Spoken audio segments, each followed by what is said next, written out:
factors to count in, and then they need to drive a car at the limit. And the mechanics that have to be there 5 or 6 days prior to the race, build up the garage, and then stay longer in order to take the garage down, whilst having the tough job to, the fiddling with small things that could cause a DNF for all of us. And they've performed under pressure, race after race. And the engineers that have a normal Monday to Friday job between the races. So our race debrief is usually on the Monday after every race. So everybody's quite under pressure. It's not for the faint-hearted being involved in Formula One, is it? No, but we are privileged. We have the best job in the world. We are involved in developing, producing, racing, engineering Formula One cars. Every time you're feeling a bit down or on a difficult day, you just have to remind yourself. Fantastic, Toto. Great talking to you. We will hear more from you a little bit later on. But now, the moment you've all been waiting for. Say hello to the W12. Die Devise der letzten Stunden: Überleben, nichts mehr riskieren, ankommen.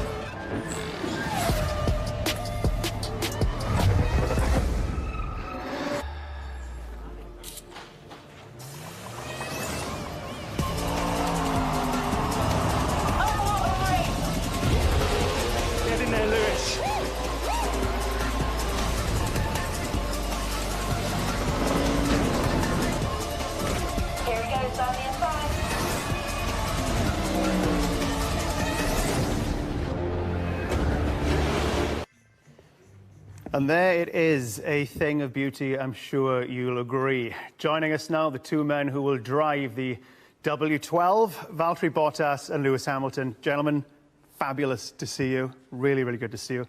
Valtteri, how are you? How was your winter break? Very good, thank you. Break was good, fully recharged, being healthy, been able to have a solid training program, and been working on myself, trying to be the best I can this year. And honestly, now seeing the car, just now the first thing in my mind is I just can't wait to drive it and can't wait to get back to racing. Awesome. And you're absolutely in peak condition. Keeping an eye on social media, every time I see you, you seem to be on a bike. I feel like you've done a lot not of always. mileage. Sometimes on ski-doo or snowshoes or rally car, these kind of things. But no, I'm not at the peak yet. The thing is, we're not racing yet. And in terms of physical point of view, F1 is quite different to many other sports. We have 23 races, and you kind of try to micro-peak to each of those. What lessons did you learn in 2020 that you're bringing to 2021?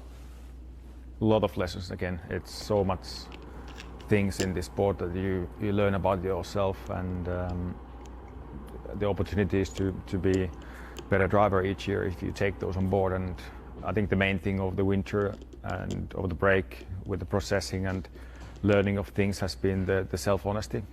So trying to really look into the details, that how I can be better, and that's ultimately the goal when I'm on the grid in Bahrain, to know that I've done everything I can to be at my physical and my mental best.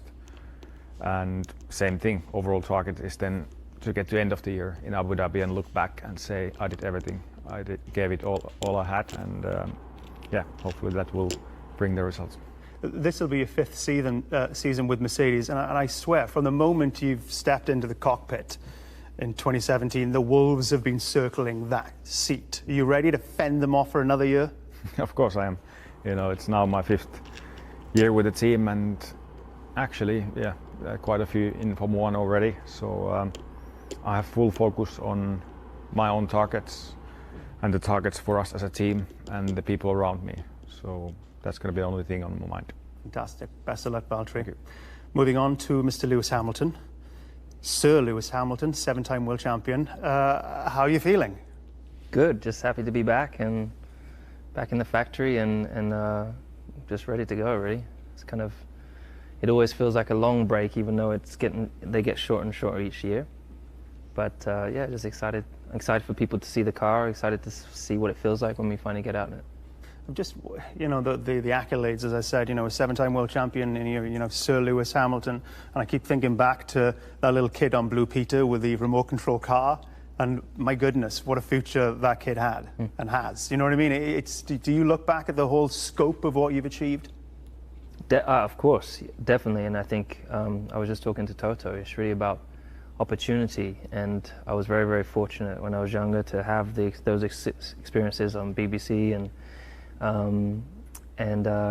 really just my dad worked so hard, my family worked so hard to create an opportunity and a path for me to be able to excel. And so it's crazy to think that it's been so long. You know, I've been racing a long time. This is I think my 15th year in Formula One. So yeah. It's hard to believe it's gone that fast, but so many amazing experiences, so many great relationships, so many things learned during that time. So I'm excited to kind of put everything that has been built each year and put it into the focus.